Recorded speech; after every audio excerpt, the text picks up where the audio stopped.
Apa itu perubahan iklim dan, tentu kita bertanya apa bahayanya. Jadi untuk definisinya Kementerian Lingkungan Hidup mendefinisikan bahwa, perubahan iklim merupakan perubahan kondisi fisik atmosfer bumi antara lain suhu dan distribusi curah hujan yang membawa dampak luas terhadap berbagai sektor kehidupan manusia. Perubahan fisik ini tidak hanya terjadi saat, tetapi dalam kurun waktu yang panjang. Kemudian 8 juga mendefinisikan hal serupa, yaitu perubahan rata-rata salah satu atau lebih elemen cuaca pada suatu daerah tertentu. Sedangkan untuk istilah perubahan iklim dalam skala global adalah perubahan iklim dalam macam wilayah bumi secara keseluruhan. Dan lalu apa saja sih bahaya dari perubahan iklim? Pertama itu, dapat menurunkan kualitas dan kuantitas air karena curah hujan yang, ekstrim. Kemudian untuk beberapa spesies, spesies tersebut tidak dapat beradaptasi khususnya pada peningkatan suhu sehingga, terjadi ancaman kepunahan. Kemudian meningkatnya wabah penyakit seperti demam berdarah, malaria, akibat dari reproduksi dari nyamuk ini, meningkat pada suhu, ekstrim maupun lembab. Kemudian terakhir hilangnya lahan pertanian karena, curah hujan yang ekstrim di beberapa tempat tidak ada, hujan yang mengakibatkan pertanian tidak memiliki air yang cukup untuk melaksanakan pertanian. Kemudian akan dilanjutkan oleh saya dan Sadida 154-18-071 yang akan menjelaskan tentang pentingnya adaptasi dan mitigasi. Adaptasi didefinisikan sebagai upaya menyesuaikan diri dengan lingkungan. Prosesnya dilakukan dengan merespon perubahan agar tetap dapat bertahan.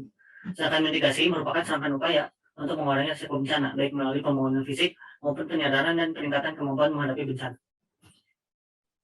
Mitigasi pertama menjadi penting karena dapat mengurangi dampak perubahan iklim agar tidak menjadi lebih besar. Salah satunya ditunjukkan oleh gambar di sebelah kiri, yaitu mengurangi penggunaan freon agar mengurangi efek gas rumah kaca.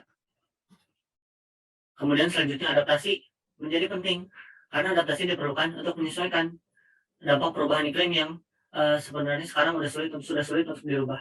Salah satunya ialah kekeringan yang dapat diadaptasi dengan menampung air agar ketika pada saat datang musim kekeringan, air dapat dimanfaatkan dengan baik.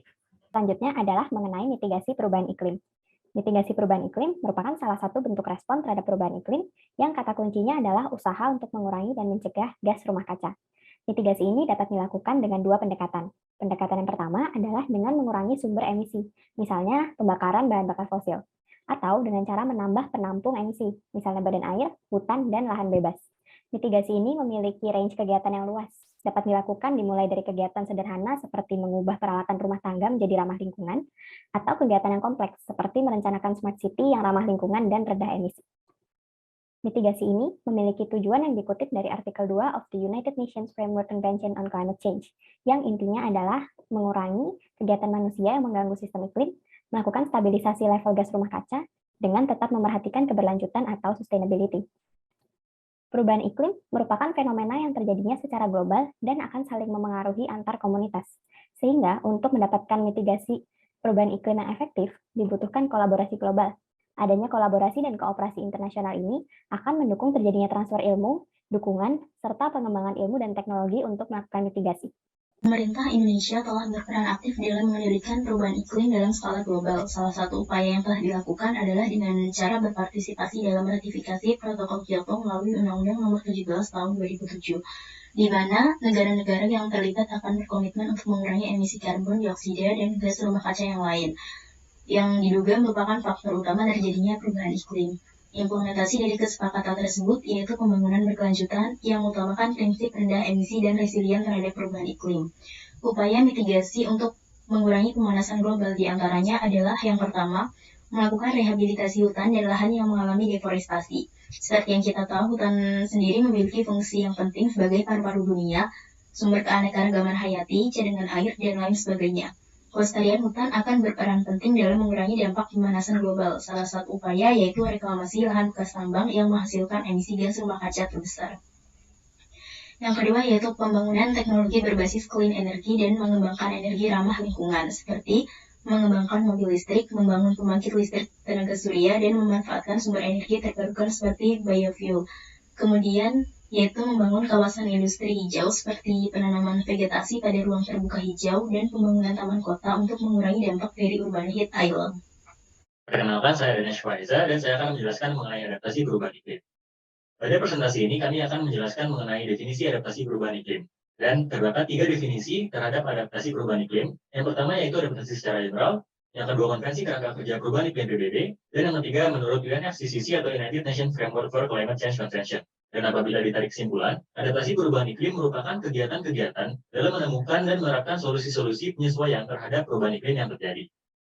Lalu selanjutnya, ada 8 upaya adaptasi terhadap perubahan iklim yang sudah dilakukan umumnya secara general di seluruh dunia dan khususnya di negeri kita di Indonesia. Yang pertama adalah ketahanan pangan, di mana ketahanan pangan ini merupakan pertanian yang paling rentan terhadap perubahan iklim, sehingga adaptasi merupakan keharusan pada bidang pertanian yang dilakukan peningkatan varietas pertanian yang tahan akan suhu ekstrim.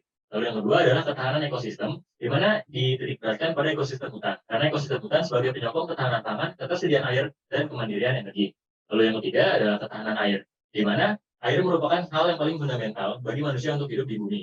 Dan ketahanan air ini sangat penting karena merupakan pasokan untuk wilayah perkotaan dan pertanian. Lalu yang selanjutnya adalah kemandirian energi, di mana dilakukan konservasi wilayah yang menjadi sumber pembangkit energi tenaga air dan panas bumi, yaitu dilakukan pada wilayah tangkapan hujan dan daerah aliran sungai.